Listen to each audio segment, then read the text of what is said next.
ఉగాది రోజున మీరు ఎలాంటి తీర్పునిస్తారు, మీకు ఎలా నచ్చదు నేను కూడా ఎదురు చూస్తా ఉన్నాను. ఎక్కడో మారుమూల నేను పాలిటిక్స్లో ఉన్నా కానీ నేను ఎప్పుడు సినిమా నా నుంచి తీయలేరు. నా గుండెలో ఉండిపోయింది, నరాలు జీర్ణించుకుపోయింది. సినిమాని తీయలేరు. ఇందాక హరీష్ చెప్తున్నట్టుగా ఒక పాటలు కానీ సాహిత్యం కానీ వింటూ ఉంటాం. అలాగే ఒక మంచి సినిమా, ఒక మంచి కథ, మనం చాలా లోలో ఉన్నప్పుడు ఒక సినిమా చూడగానే, ఒక సన్నివేశం చూడగానే మళ్ళీ జీవితం మీద మళ్ళీ మనకు ఆశ వచ్చి ముందుకెళ్తాం.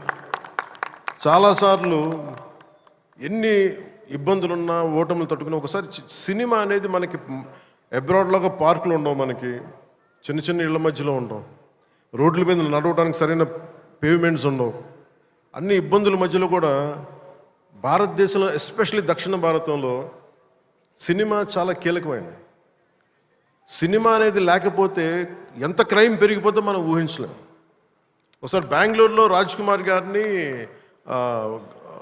వీరప్పన్ ఆయన కిడ్నాప్ చేసినప్పుడు, this is observation by Karnataka police, సడన్గా స్పైక్ అయిందండి crime.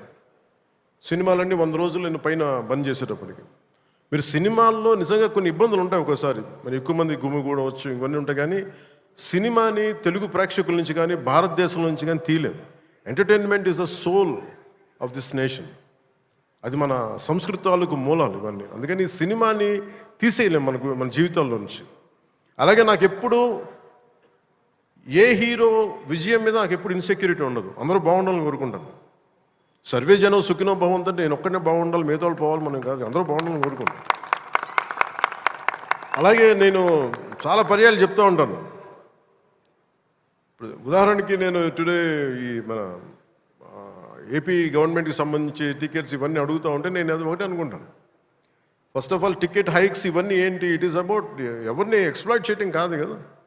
Cinema is not a compulsory మన గన్ పాయింట్లు పెట్టి మీరు చూడాలనుకో మన చాయిస్ ఉంది. ఈరోజు నెట్ఫ్లిక్స్ ఉంది, ఈరోజు మనకి అమెజాన్ కావచ్చు, దర్ మల్టిపుల్ ఓటీటీ ప్లాట్ఫామ్స్ ఉన్నాయి. ఫస్ట్ డే వెళ్ళి చూడాలనుకోవటంలో కూర్చోబెట్టి ఇంత ఖర్చు పెట్టుంటారు. దీనికి ఒకసారి నన్ను అడుగుతూ ఉంటాను.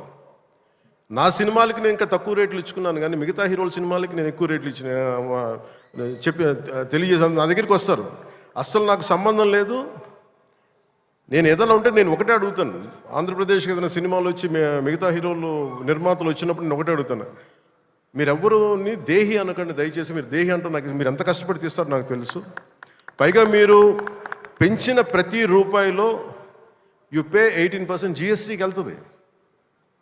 వదిలేస్తే ఎవరో బ్లాక్లో టికెట్లు అమ్ముకొని మళ్ళీ అది క్యాష్గా వెళ్ళిపోద్ది.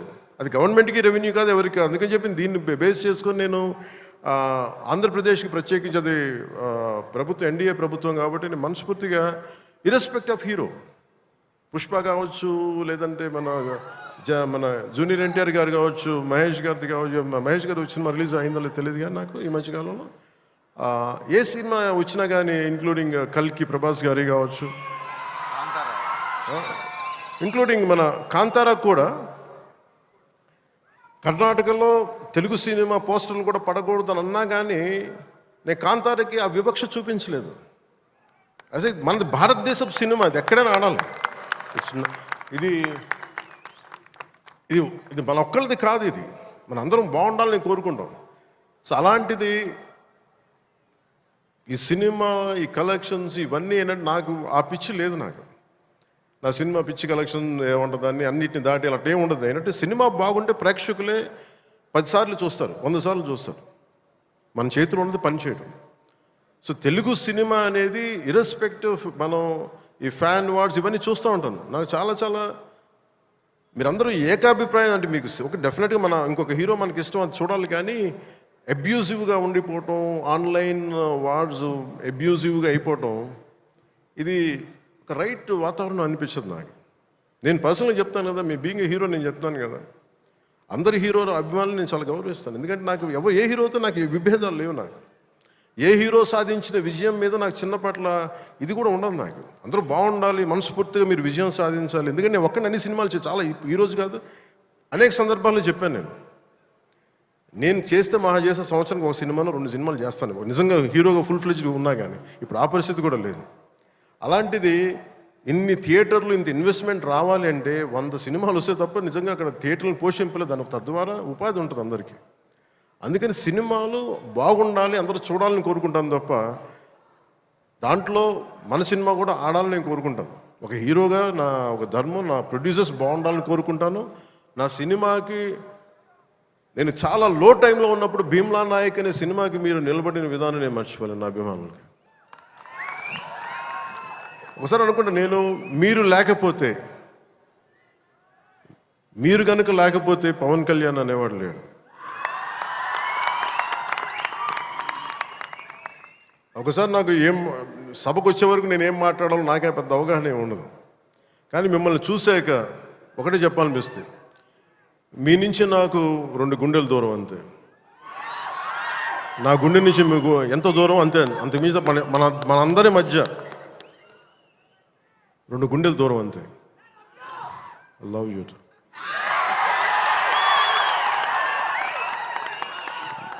నేను సినిమా చేసినప్పుడు ఒకటే కోరుకుంటా, మీకు పవన్ కళ్యాణ్ సినిమా చూసినప్పుడు ఎలా ఉండాలి అని కోరుకుంటానంటే ఎంటర్టైన్మెంట్ ఉండాలి.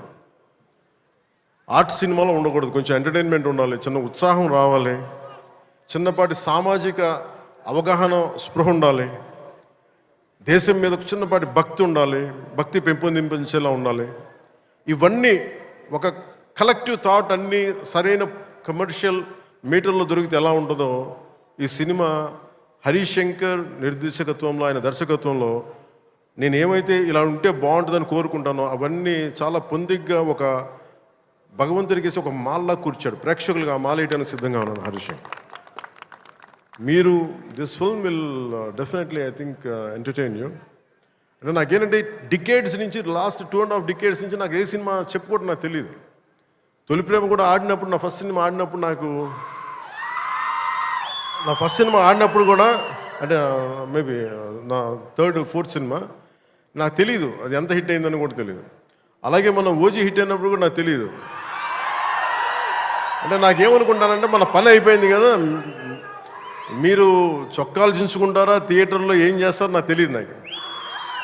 అలాగే ఈ సినిమా మీకు అత్యంత అద్భుతమైన వినోదం ఇవ్వాలి, మీకు జోష్నివ్వాలని మనస్ఫూర్తిగా కోరుకుంటూ మీ అందరికీ మరోమారు ఒకటి, నా కుదిరినంత వరకు అంటే నేను చాలాసార్లు అనుకున్నాను, ఒకసారి సినిమాలో పాలిటిక్స్లోకి వెళ్ళి సినిమాలు వదిలేస్తే బెటర్ అనిపిస్తుంది ఒకసారి.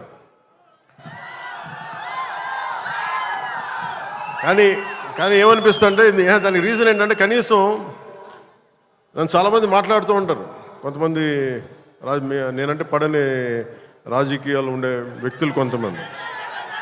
నాకేమనిపిస్తుందంటే అలాగే నాకేమనిపిస్తుందంటే, రాజకీయాలు ఉండే వాళ్ళందరికీ కాంట్రాక్టులు చేసుకుంటారు, వాళ్ళందరికీ వ్యాపారాలు ఉన్నాయి. నాకు సినిమా ఉంది, కాకపోతే నేను కూర్చోబెట్టి మొత్తం పనులు అన్నీ వదిలేసి, బాధ్యతలు వదిలేసి నేను సినిమాలు చేయట్లా. కనీసం ప్రతి మనిషికి 8 hours డ్యూటీ చేయాలి. అది కనీసం బేసిక్ రూల్, అది 8 hours. అలాంటిది నేను 16 గంటలు పనిచేస్తాను, 14 గంటలు పనిచేస్తాను. ఒక 3-4 గంటలు ఇలాంటి సమయంలో కుదిరితే అన్నీ కరెక్ట్గా పెట్టుకొని, నా సమయాన్ని నిజంగా దృష్టిని, దాని తాలూకు విలువను గుర్తించి సరిగ్గా ప్లాన్ చేసుకుంటే, మన ఉస్తాద్ భగత్ సింగ్ లాగా ఎలా ప్లాన్ చేయగలం హరీష్ చూపించారు అది.